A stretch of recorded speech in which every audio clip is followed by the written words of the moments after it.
जाएंगे। आप अभी जहाँ पे खड़े हो, ये पहले सीहाड़ गांव था, नाथ द्वारा इनके आने से पड़ा। औरंगजेब का जब हमला हुआ, मथुरा वृंदावन गिरिराज जी वहां से ये पलायन करते करते इस गांव में आए। बीच में बहुत सारे गांव पड़े, किसी भी राजा ने इनको शरण नहीं दी, क्योंकि सब औरंगजेब के अधीन हो गए थे। आपने बुक और पुस्तकों में पढ़ा है, मेवाड़ कभी किसी का गुलाम नहीं रहा है। यहाँ आते आते इस गांव में रथ का पहिया मिट्टी में फंस गया, ना तो आगे जाए और ना ही पीछे जाए। ये है गंगाबाई, जो श्री कृष्ण से रूबरू बात करती थी। पीछे हैं ब्रिजवासी, ये है पंडित दामोदर जी, और ये मेवाड़ के राजा राज सिंह। यहाँ से 28 किलोमीटर दूर एकलिंग जी महादेव का मंदिर है। ये महादेव से डायरेक्ट बात करते थे, जैसे गंगाबाई श्री कृष्ण से बात करती थी, वैसे ये डायरेक्ट महादेव से बात करते थे। जब इस गांव में रथ का पहिया मिट्टी में फंसा, तो गंगाबाई ने श्री कृष्ण से पूछा, प्रभु क्या लीला है आपकी, ना तो रथ आगे जा रहा है ना पीछे जा रहा है। तो श्री कृष्ण जी का जवाब आया, मैं किसी के कारणवश यहाँ आया हूँ, यहाँ के राजा को बुलाया जाए और मेरे लिए मंदिर का निर्माण किया जाए। गंगाबाई ने ये बात पंडित दामोदर जी को बताई, और पंडित दामोदर जी ने मेवाड़ के राजा राज सिंह को बुलाया और कहा कि हमारे प्रभु पधारे, क्या इनको शरण मिल सकती है। तो राजा राज सिंह ने जवाब दिया, मैं मेरे गुरु आराध्य से पूछता हूँ, अगर वो इजाजत देंगे तो मैं मंदिर का निर्माण करवाऊंगा। ये महादेव के पास गए और बोला, प्रभु आपके मित्र और सखा पधारे, क्या इनको शरण मिल सकती है।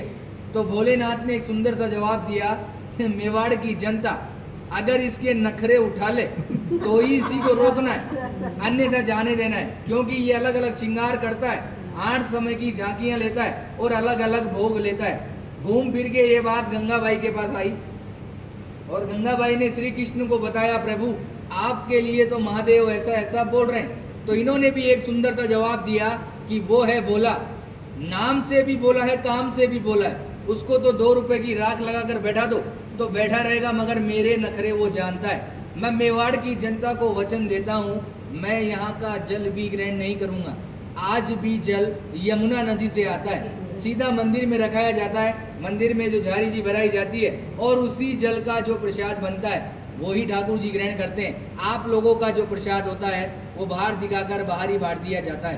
कहते हैं किसी के कारणवश ये आए, मीराबाई की कजन सिस्टर अजब कंवर बाई साहब, इनके साथ पासे खेलती थी चौपट।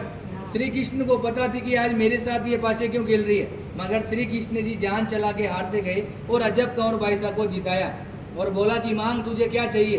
तो अजब कंवर बाई साहब ने कहा कि आप मेरे मेवाड़ में पधारिए। आज 350 साल हो गए ठाकुर जी को यहाँ विराजते हुए, 150 साल बाद अपन भी जीवित रहे कि ना रहे, ये वापस जतीपुरा चले जाएंगे। आज भी निज मंदिर में रथ रखा हुआ है, नाथद्वारा के मंदिर में गेट नंबर 2 के पीछे कांच में वो बिल्कुल पैक है। जब सुबह सुबह पुजारी झाड़ू निकालता है तो आज भी यमुना नदी का मिट्टी लगा हुआ रहता है। रोज मंगला से लेकर शयन तक ठाकुर जी यहाँ विराजते हैं। विराजने के बाद 7 साल का बालक है, माँ की याद आती है, जतीपुरा जाते हैं, माँ से मिलते हैं। माँ से मिलने के बाद निधि वन में रास लीलाएं करके मंगला में वापस यहाँ आ जाते हैं। औरंगजेब एक बहाना था, ठाकुर जी को वचन निभाना था। ये जो पूरी लीला रची केवल अजब कंवर बाई साहब के कारण। औरंगजेब को ये वहाँ भी हरा सकते थे, मगर औरंगजेब इनका मंदिर तोड़ने श्रीनाथ जी के मंदिर में आया। उसकी माँ भी उसके साथ आई। जैसे ही औरंगजेब मंदिर के अंदर गया, अंधा हो गया, उसको कुछ नहीं दिखाई दे रहा। बाहर आके बोला, माँ मैं अंधा हो गया, मुझे कुछ नहीं दिखाई दे रहा। तो माँ ने कहा, बेटा ये है छलिया, छल करता है, मगर तूने मेरी बात नहीं मानी, अब तू इसके पैर पकड़ेगा तो ही ये तेरे को माफ करेगा। मगर औरंगजेब घमंडी था, वो वापस मंदिर के अंदर गया, थक हार के उसने ठाकुर जी से माफ़ी मांगी और ठाकुर जी ने उसको माफ़ किया। माफ़ करने के बाद ठाकुर जी ने उसकी आँख उसको वापस दी। आँख देने के बाद औरंगजेब बहुत खुश हुआ। खुश होने के बाद जो कोहिनूर डायमंड हीरा जो ठूठी पे लगाया जाता है, वो औरंगजेब की माँ ने ही वेट किया था। आज भी होली के अगले दिन, दुलंडी के दिन बादशाह की सवारी निकाली जाती है। उसमें औरंगजेब का पूरा बाकायदा आदमी बनाया जाता है, उसको नाथ पूरे नाथद्वारा में जुलूस द्वारा निकाला जाता है। निकालने के बाद उसको मंदिर में ले जाया जाता है, और मंदिर में ले जाने के बाद पनिशमेंट के तौर पे मंदिर की सीढ़ियों को दाढ़ी से झाड़ू साफ करता है।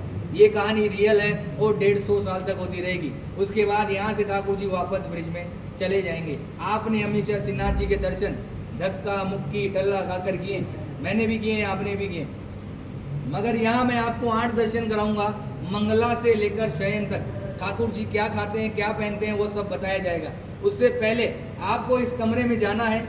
252 वैष्णव की वार्ताएं शॉर्ट में दे रखी है, वो आपको पढ़नी है।